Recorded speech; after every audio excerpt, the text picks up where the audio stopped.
This is the After Party, live with Kim McAllister. Pick a couch, grab a drink, and settle into the conversation.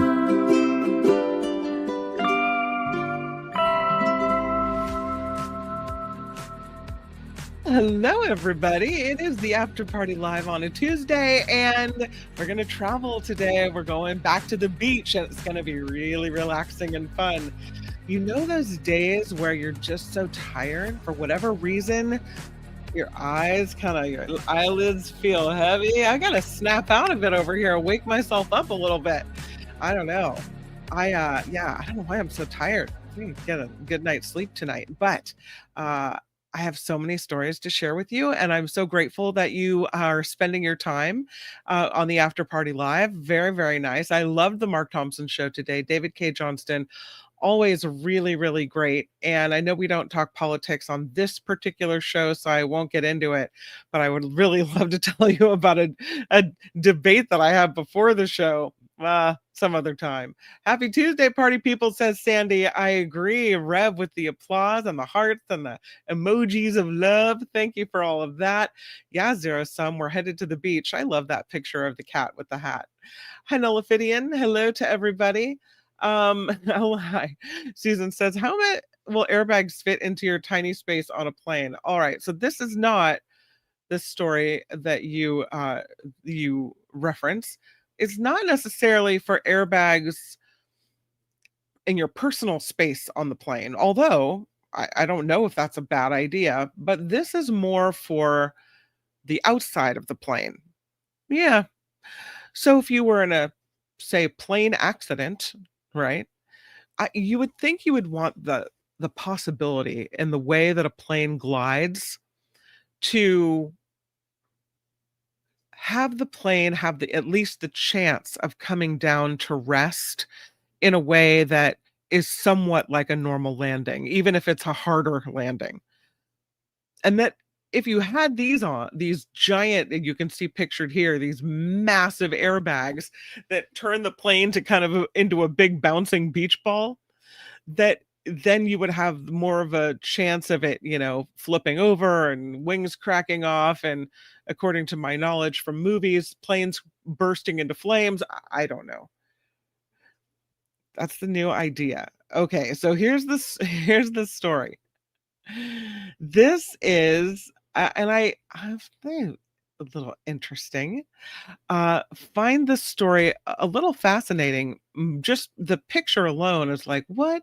These engineers are proposing these massive airbags for airplanes. That the system that they have devised uses this AI model that would trigger what they call a Kevlar bubble cocoon in the event of some type of an accident. This is a pair of aviation engineers in India. They are from the Birla Institute of Technology and Science, and they think they have put together a design that could help prevent horrible accidents with these massive AI-controlled external airbags. They're calling this Project Rebirth. It's a multi-layered safety system that would retrofit aircraft with this suite of sensors consistently and constantly monitoring flight conditions. So if the system then determines a crash below 3,000 feet is absolutely unavoidable, well then, the giant airbags would deploy and form what they say is a protective cocoon that would be designed to absorb the impact energy and then reduce any damage. There would be an infrared beacon and flashing lights that would be activated during the crash with the goal of making the cushioned wreckage easier for emergency responders to locate. It's an interesting idea, interesting enough that they have been nominated, these engineers, for the 2025 James Dyson Award for their first in the world AI-powered crash survival system. They're still testing this out. I don't know how many massive jets you can destroy in the test, though. They say computer simulations show the system can reduce crash forces by more than 60%.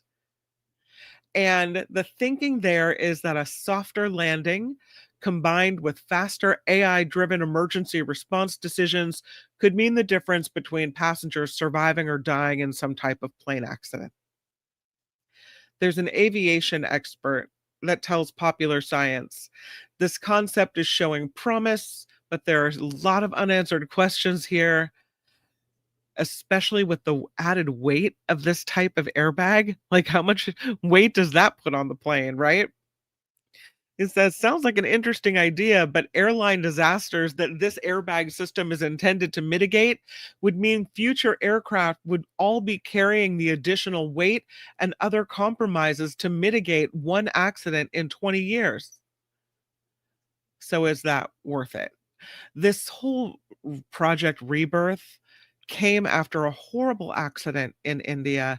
So, it's a being called a response to grief. There was an Air India crash, which left people so sad. And one of the engineers, they say their mother couldn't, they lost someone, one of their family members. They say their mother couldn't sleep. She kept thinking about the fear that the passengers and pilots must have felt, knowing there was no way out, and the helplessness haunted them. And that's when they started looking at academic research on airline safety measures and discovered that there was this, they say, gap. That most airline safety systems are designed to prevent crashes, but there's very little focus on improving the survivability in case of a crash. So when a crash is unavoidable, then what? They had three specific goals on that in that front: slowing an aircraft before impact, absorbing the force of the crash, and then helping the rescuers locate and respond more quickly. They say Rebirth is more than engineering, it's a response to grief, with a promise that survival can be planned and that even after failure, there can be a second chance. So they do, in addition to using AI, these giant airbags use reverse thrusters to make crashes safer as well. With these sensors distributed throughout the aircraft, monitoring altitude, speed, engine status, direction, pilot response, all relaying the data to an onboard AI system that's constantly analyzing it to determine if airbag deployment is needed. The engineer said there's a very brief window to override the AI's deployment decision, but it's not exactly clear right now how long that window is. Well, if the airbags had to deploy, they would shoot out from the nose, the belly of the plane, the tail of the aircraft, and it would all happen in under 2 seconds. Quick. The airbags, the smart airbags, they're called, would be created from layers of Kevlar, TPU, Xylon, and STF materials selected specifically for their energy absorbing properties. And the fabric layers reinforced by an inner lining of various non-Newtonian fluids. They're this liquids that don't have a constant viscosity, which help further absorb impact. And if the engines on the plane were still functional, they would automatically engage in reverse thrust to help slow the aircraft. That reverse thrust alone, they say, could reduce the plane's speed before impact by anywhere from 8 to 20%. Not all of their ideas are wild. I mean, the picture looks wild. But even if they didn't do the airbags, the reverse thrust in such a scenario doesn't sound like a bad thing.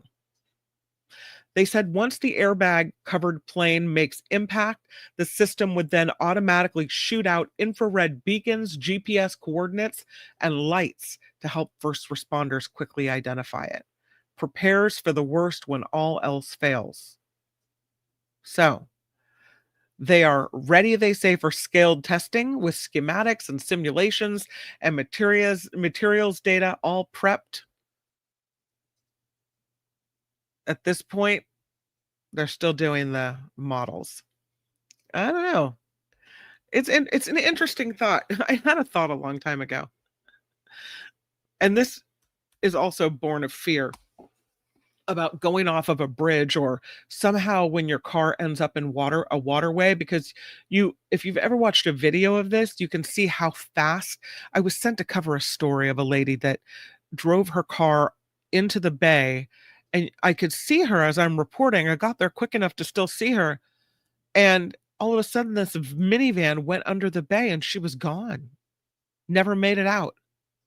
It happened super fast. So I was thinking how interesting it would be to create some type of system, an airbag system for a car where the airbags would, if you were in a flash flood or some type of your car ended up in a water, that these airbags would shoot out from under the car and kind of turn your car into a floating raft. That'd be great, right? In theory. This kind of goes along with that, I guess you could say, but even more, you know. Here's what the graph looks like. Check this out. So they have this kind of diagram you can see with the inner layer, the outer layer, the reverse thrusts, the Kevlar, the air and the foam. I mean, I don't know, would you feel safer getting on an airplane if you had this going on? Giant or is this really kind of nonsensical to you? How much weight would that put onto a plane? Does it really not make much sense? Calvin Wong says airbags made by NASA. Rev P says this is not very aerodynamic. Wouldn't it start tumbling when landing? That's like a giant beach ball coming down, right? Absorbing impact, perhaps. But that would be weird. Nullifidian says, yeah, hope for the best, prepare for the worst. Airplane, the movie. I can't think of it without laughing. Peter says it would destabilize the plane in flight, so leading to a crash. It seems like it. I mean, I think it needs a little more work, right? It needs a little more. Yeah, Peter says makes no sense. It would, destabilize once it was deployed, and then you would have zero control over the airplane. Like, just cross your fingers and hope it all works out. Nancy says it would block the emergency exits. Well, it sure looks like it, based on the pictures we have. Fill it with helium. Yeah, immediately.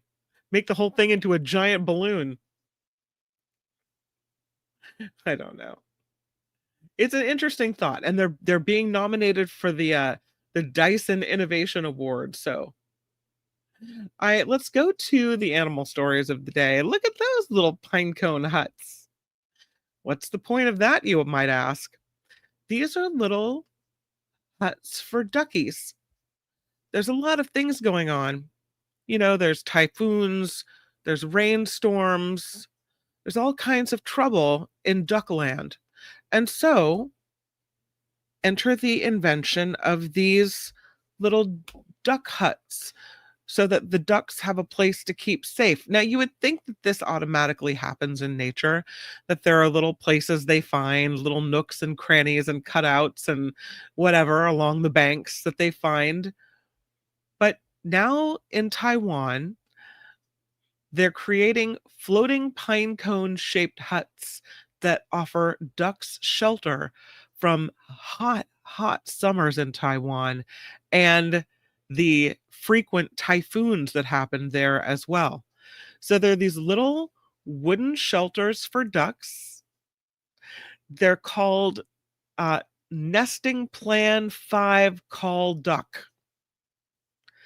It's this nesting plan made by this designer who's exploring the relationship between architecture and the natural world through animal nest building techniques. So 4 wooden huts of varying sizes have been created for a group of about 25 call ducks that live at this pond at the Suio Villa Yilan Hotel in Taiwan.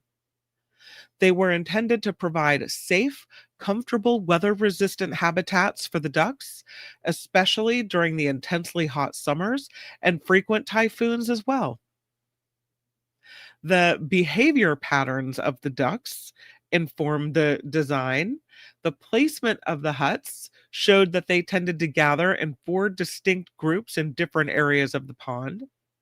They said they noted the preference for dry, secluded corners where they gather leaves and straw to form their hidden nests. So I would argue this: if they're already gathering and they have a plan to form their hidden nests, why do humans need to get involved?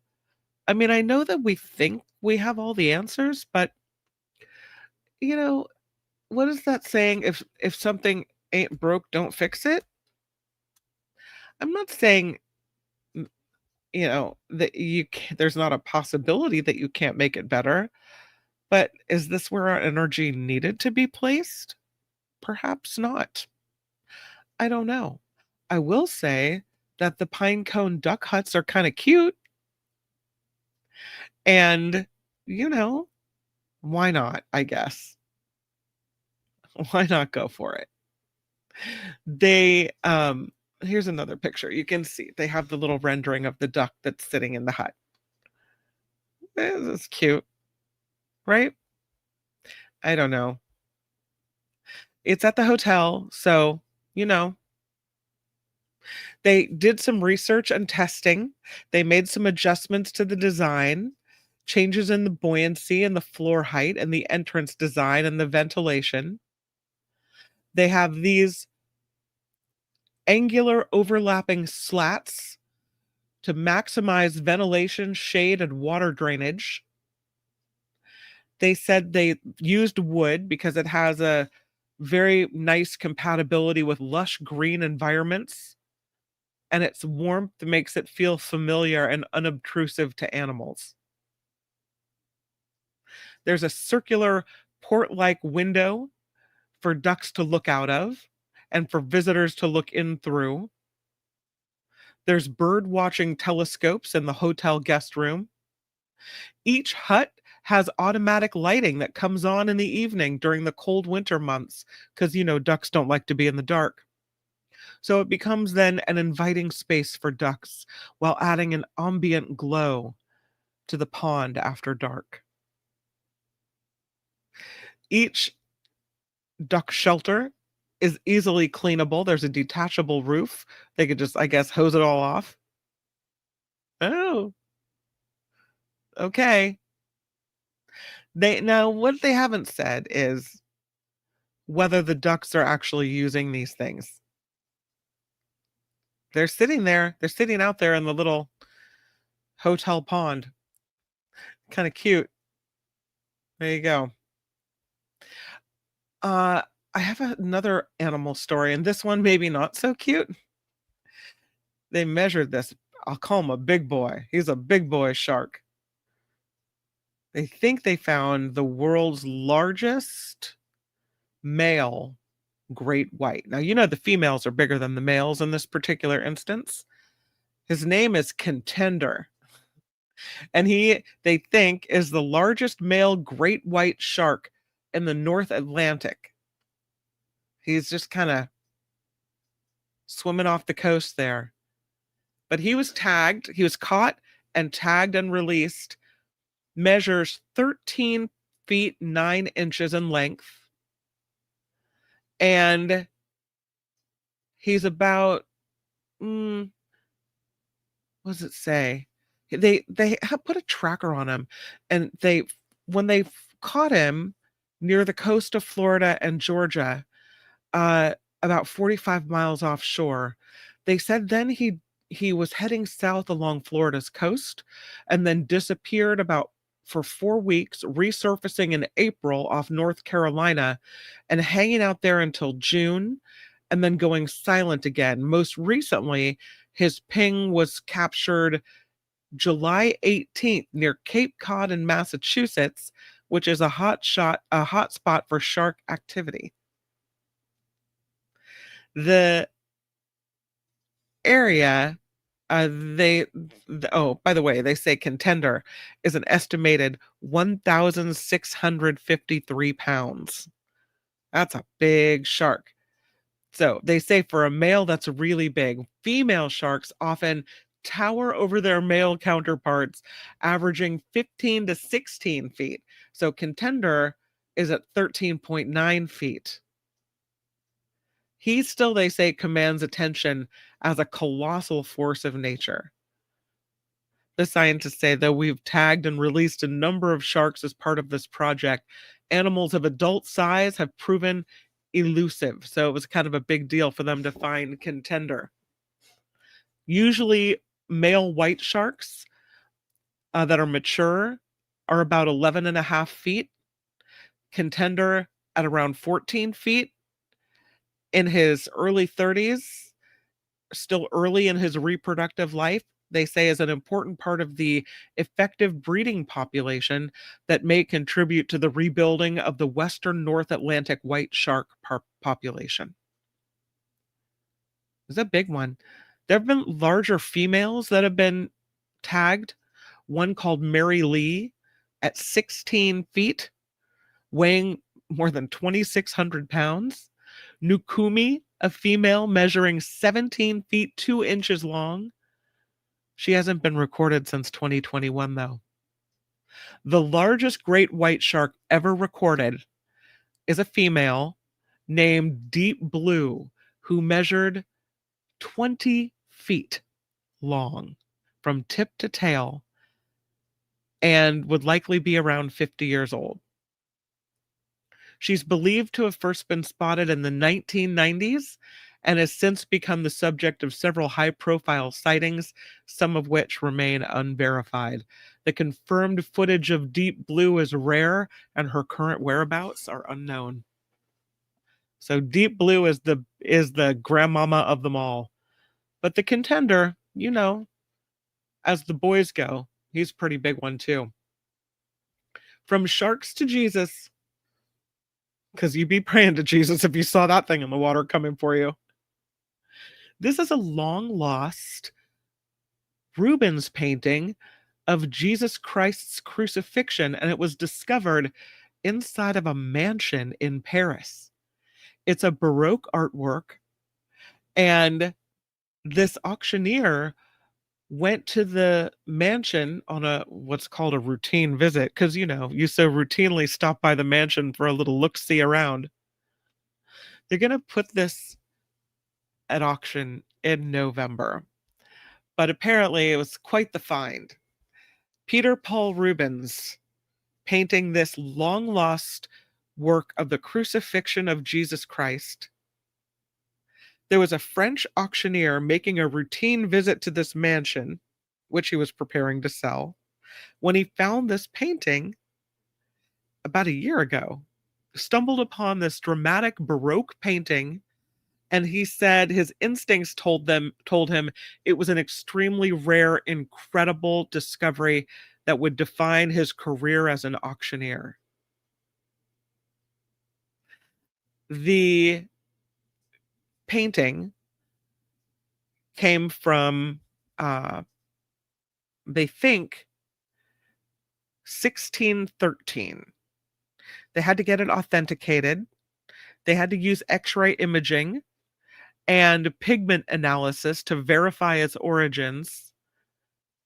But they have declared this is a new Rubens, and it's in very good condition. No price estimate has been provided. Previous Rubens paintings have sold for between 1 million and 5 million. This is kind of this lost to history painting that no one really knew about. They think Rubens made often these religious paintings for the Catholic Church, but they think this one was probably created for a private collector. The thinking by experts is that it once belonged to this French academic painter in the 19th century.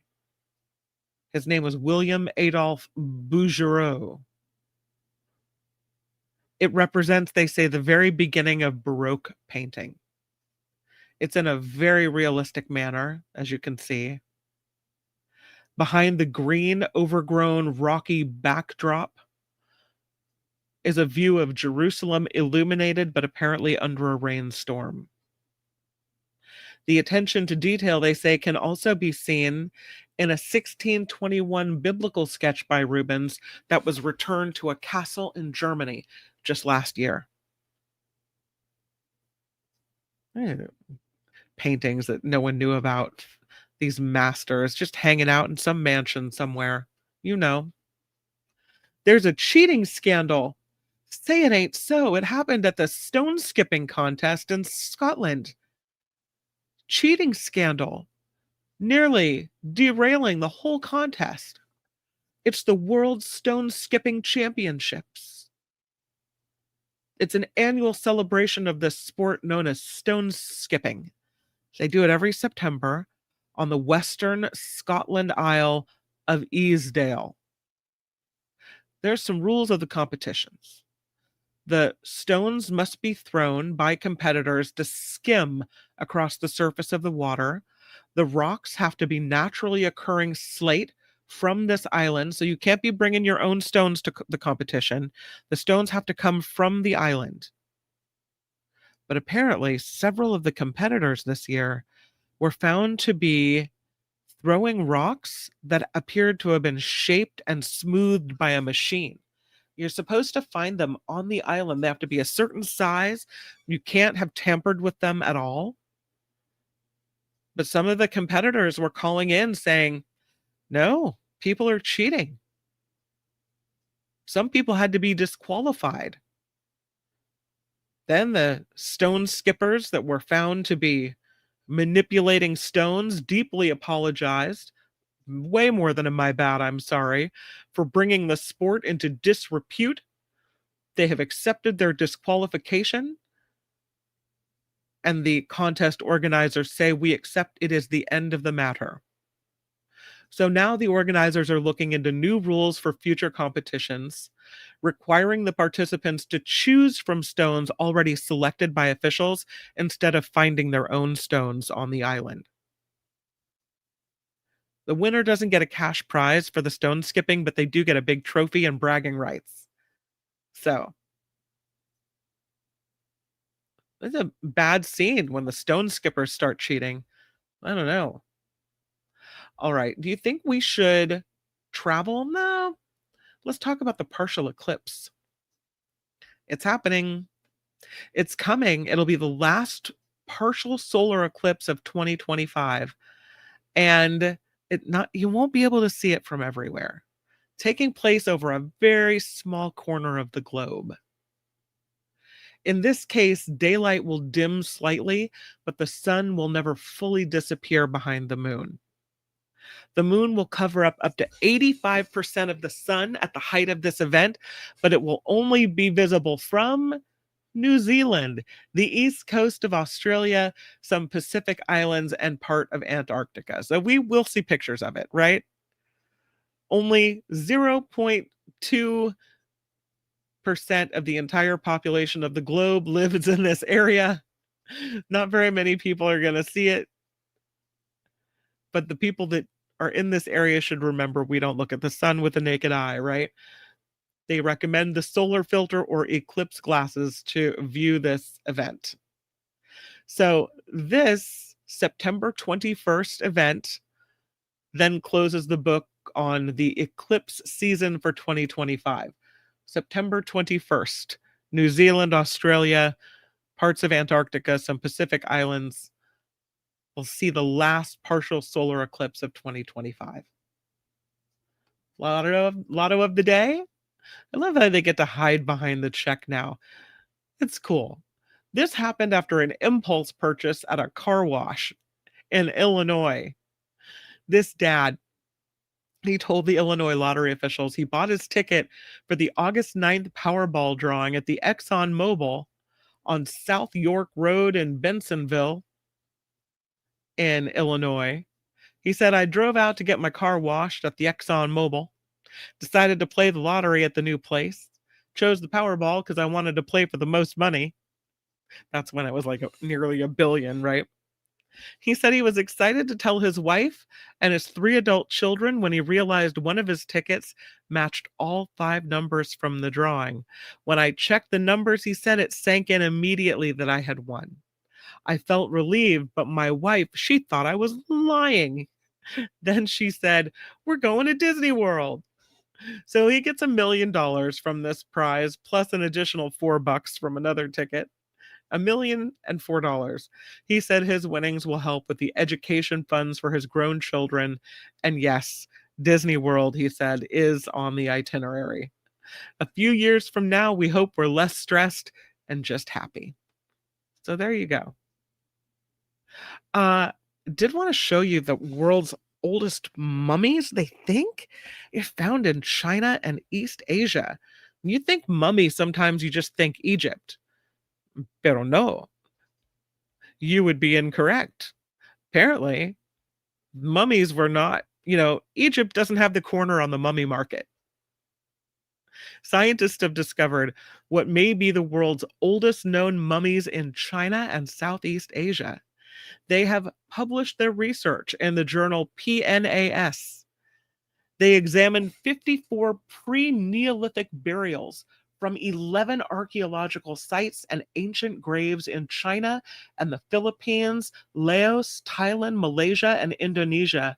And they found remains from 4,000 to 12,000 years ago that appeared to have been burned in a mummification ritual, making some of them older than the previous oldest mummies found in Egypt that date back to 4,500 years ago. The bodies found in tightly crouched or squatting postures exhibited burn marks that indicated the remains had been smoke dried over fire before burial as a process of mummification. Ooh. Smoking, they say, likely carried spiritual, religious, or cultural meanings that went far beyond simply slowing decay. The key difference from the mummies that we typically might think of is that these ancient smoked bodies were not sealed in containers after the process. Therefore, their preservation lasted generally just a few decades to a few hundred years. They used X-ray diffraction to assess if the bones had been exposed to heat, and many skeletons showed signs of direct combustion. The researchers say they can't say for sure whether smoking these bodies was first conceived as a way to preserve them, that it's possible ancient people discovered smoking accidentally as a byproduct of some kind of ritual practice, or that they discovered smoking animal meat first and then applied it to dead humans. They don't know how that all played out back then. Before the recent discovery of these mummies, the oldest mummies were found in Peru and in Chile. So interesting. I think it's really interesting. Look at that old art. Speaking of death, how about these coffins? When you think of, I don't know if you want to be buried in a coffin or if you want to be cremated. Either way, I suppose you could have an interesting send-off vessel. These are called fantasy coffins, and they're created in Ghana. It's a stylish farewell. Fantasy coffins common among the Ga people of Accra, Ghana, and they're now apparently becoming widespread, offering colorful alternatives to simple wooden coffins. Each piece crafted not just to bury the deceased, but to embody the essence of their life. Article says, according to the AP, they can be so colorful they can make dying seem attractive. Now that's a stretch, I think. But here's the fish. This is a fish fantasy coffin. Here's another one. This is a boat. Looks like a Seven Seas Explorer boat. Somebody's in there. Some dead guy's in there. Is this a little much? You bury these things, no one's ever going to see it. I guess it makes the funeral kind of exciting. I don't know. Here they are working on and really meticulously painting these things, putting the touches on them. Look at the work that goes into this. One is a school. Here's one that's a giant crab coffin. Here's another picture of the school. You can see the pallbearers taking the Bob school away. Mm.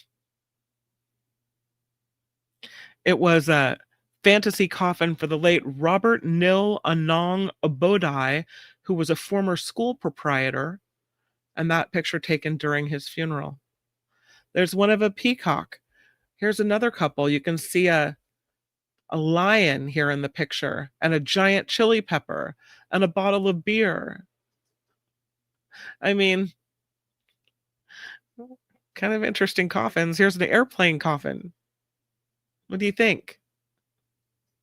I guess if you have to have a coffin, might as well be interesting.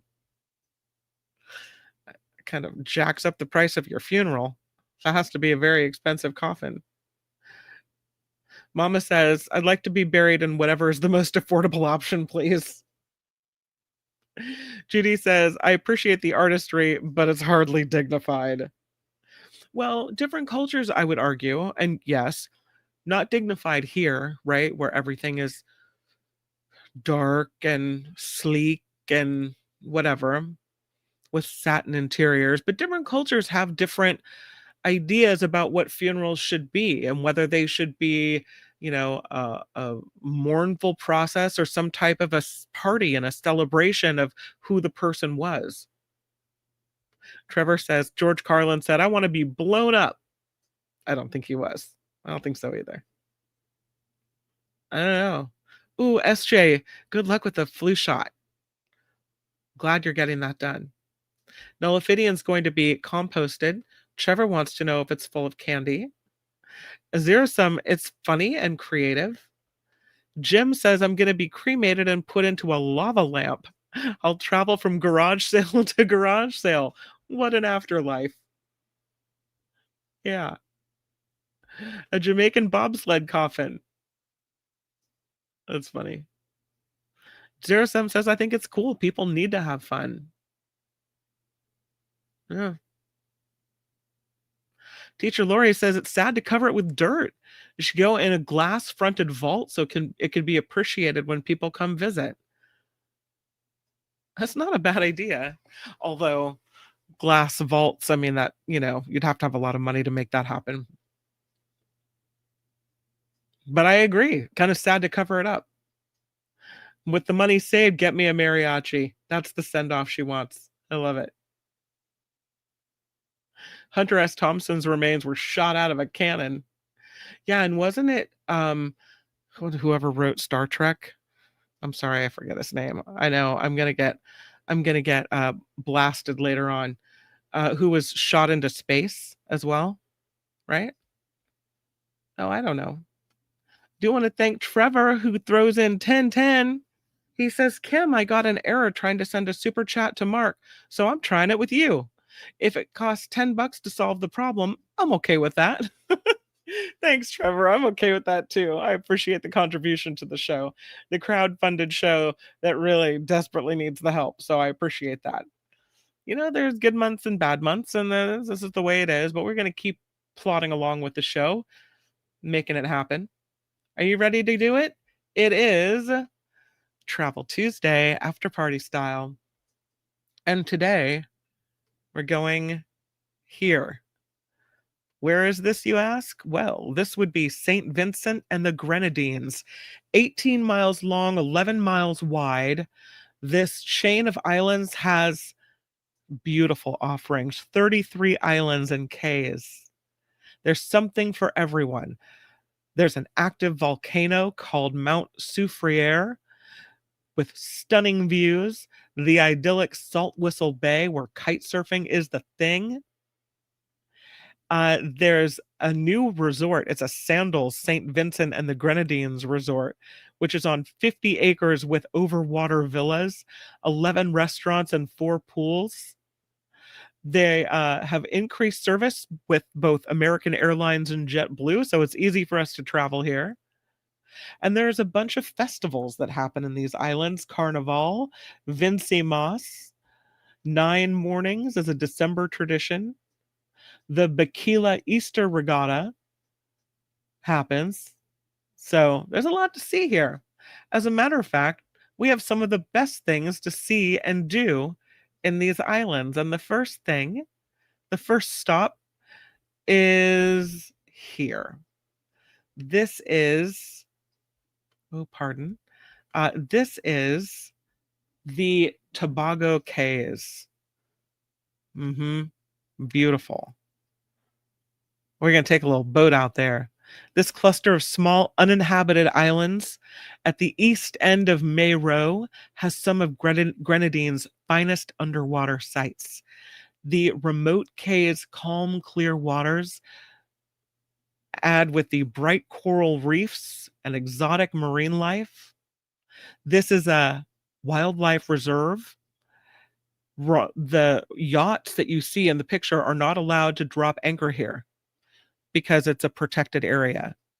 So if you're diving, you'll feel like maybe you discovered untouched Caribbean waters. It's breathtaking. It's a must-see. There are all kinds of sailing companies that offer excursions to Tobago Cays. One of them, called Friendship Rose Cruise, is a charter company. They have a full-day sailing and snorkeling excursion here. About $150 to go do that. That looks really fun. The next place, ooh, look at that bay. It's called Canawan. Beautiful. It's about 3.5 miles long, 1/4 mile wide. There are some spas here and some resorts, some coral reefs. This island draws visitors that are coming for the island's beauty, the ambiance, the scenery. It's called Canawan. They have Grand Bay Beach and South Glossy Bay Beach, white sand beaches with calm swimming waters. They have the Carenage Bay Beach and Golf Club on the island's east coast with championship links. Apparently Bill Gates loves it there, so you know. If you want to go diving, they have a scuba center on the leeward side of the island at the Tamarind Beach Hotel. So you can set up a diving expedition. You could climb to the top of Mount Royal. There's a big lookout point toward the north end of Canawan, and you get unspoiled views of neighboring St. Lucia. How about we go to Beccia? It's another island in the chain, and it's pretty. Lots to see and do here. This is at the northernmost tip of the Grenadines chain of islands. Beccia calls to beachcombers and seafarers with golden sands, calm aquamarine waves, and a very relaxed atmosphere. So when you are tired of laying around on the powdery shoreline, you can head over to Port Elizabeth, the little seaside town on the central part of the island, pick up some souvenirs, go to a restaurant. And of course, as mentioned, during Easter, sailors flock to Port Elizabeth to race and catch the Easter Regatta. It's a multi-day event filled with boat races, delectable food, and lots of dancing. They say while you're on Beccia Island, don't give up the chance to visit Lower Bay Beach. It's a sunny strip south of Port Elizabeth, a picturesque beach, and really great for families. Since we're headed to the beach, can't go here without visiting Salt Whistle Bay Beach. How beautiful is that? It has powdery sands, pure white shoreline, palm and grape trees fringed by aquamarine waters. At Salt Whistle Bay, you'll find boaters, people just hanging out, soaking in the sun. Recent visitors called Salt Whistle serene and full of breathtaking views. Although there are a lot of noisy local vendors trying to sell you stuff out here, If you're trying to find a sandy stretch away from all the salespeople, you can head north. The beach is very near the upscale Salt Whistle Bay Resort, which is a very popular area for the yachting set. But it's also a great place to have a quick swim and a really good meal at that club. And when we've had a little too much sun, let's head over to the botanical gardens. It's pretty nice. It's a 20-acre park, St. Vincent's. It's the oldest botanical garden in the Western Hemisphere. Some of the roots date back to 1765. There's a collection of all kinds of tropical plants. They have mahogany trees, breadfruit trees, exuberant parrots that live amongst the wildlife there, the plants. They have an array of natural spices as well, cinnamon, nutmeg, all hanging from centuries old tree limbs. Best to travel in the morning on a guided tour led by the local guides who know what they're talking about. Got to wear some sturdy shoes because the ground is uneven, but the botanic gardens, worth it. All right, we're back to the beach. We're going to Mustique. Yes, please. I'll go to Mustique. Get in the car. Get on the moped. We're headed over. Pristine sands, cerulean waters, lavish cottages. Mustique came to the spotlight after Queen Elizabeth II's younger sister, the late Princess Margaret, decided to live here. This exclusive island has been the highly coveted playground of the rich and famous for decades.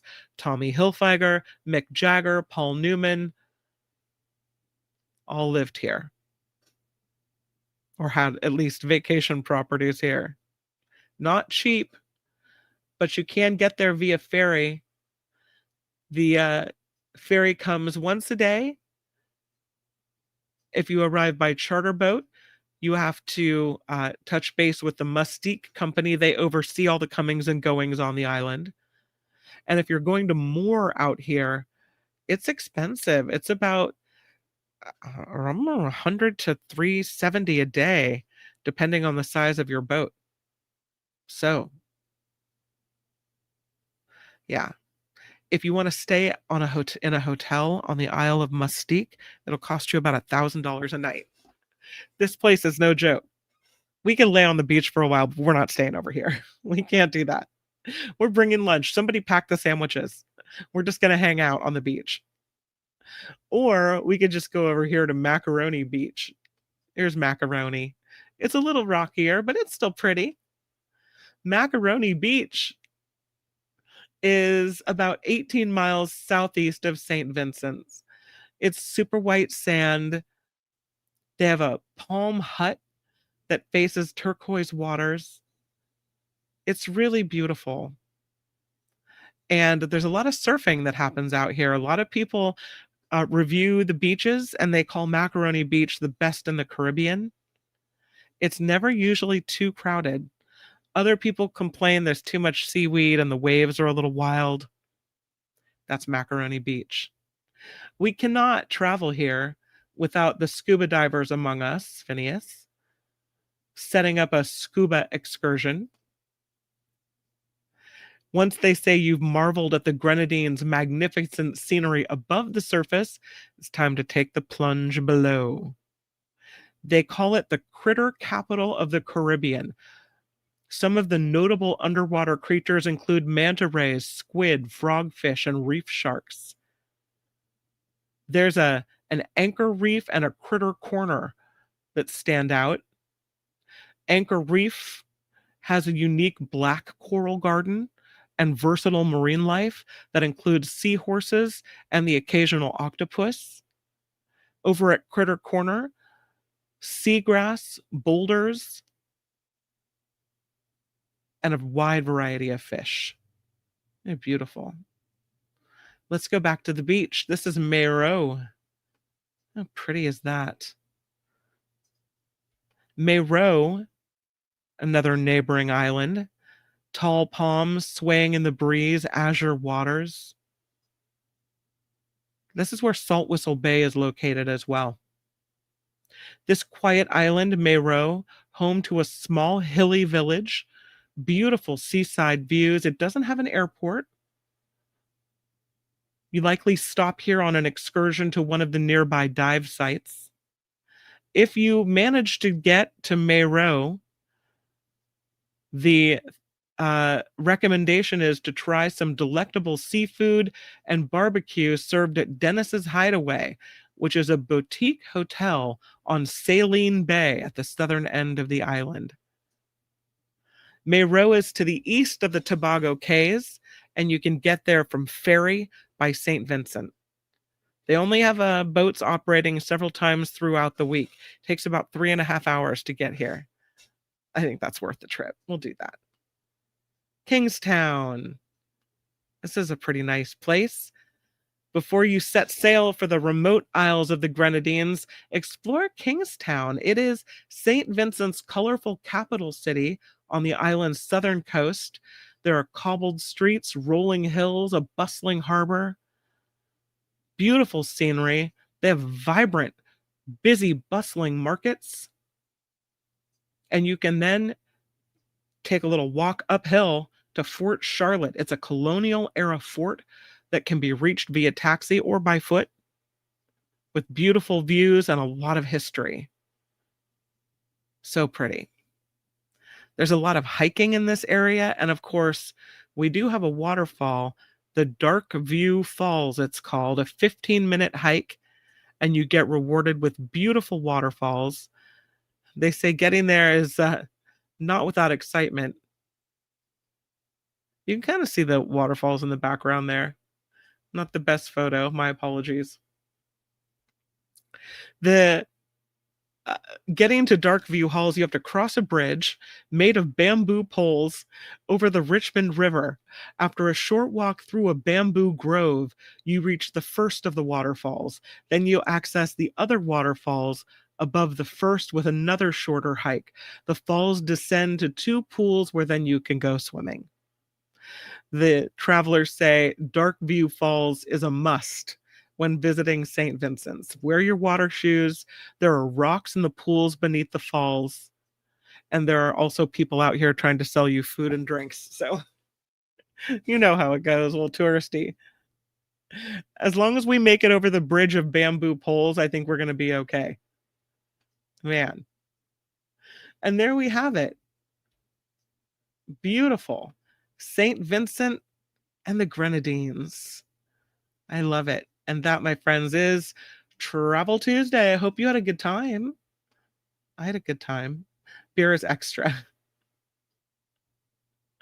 Mayro, lots of jokes about, I want to be there on a hammock, says JT. SpongeBob might live there in the Black Coral area. No, we just get to sit on the beach and eat the sandwiches we packed. We don't get to stay there overnight. Phineas says the best snorkeling in the world is there. Oh, wow. Really cool. Yeah. Love it. Well, I hope you had a good time on Travel Tuesday. Susan says it's beautiful. Tammy says it's beautiful. I think it's beautiful too. Thank you to everyone who has contributed to the After Party Live in various ways with articles and ideas and contributions as well. Trevor Starr with super chat, super sticker contribution to the show. The PayPal monthly payments people set up, just really the bread and butter of the show. Thank you so much to Wes, Scott R, Amy S, Yvonne B. Wes, again, those are the most recent that came in. So really thank you guys for keeping this show going. All right, tomorrow on the Mark Thompson Show at 11 a.m., we will talk to John Rothman. Have a great video from Belinda that she sent in on travels to Colorado. So we will do that. And then here on the After Party Live, we'll check out some waterfalls. But between now and then, I hope you make it the very best day. I'll see you right back here on YouTube tomorrow. Bye, everybody. The After Party Live would like to thank the following contributors and viewers like you.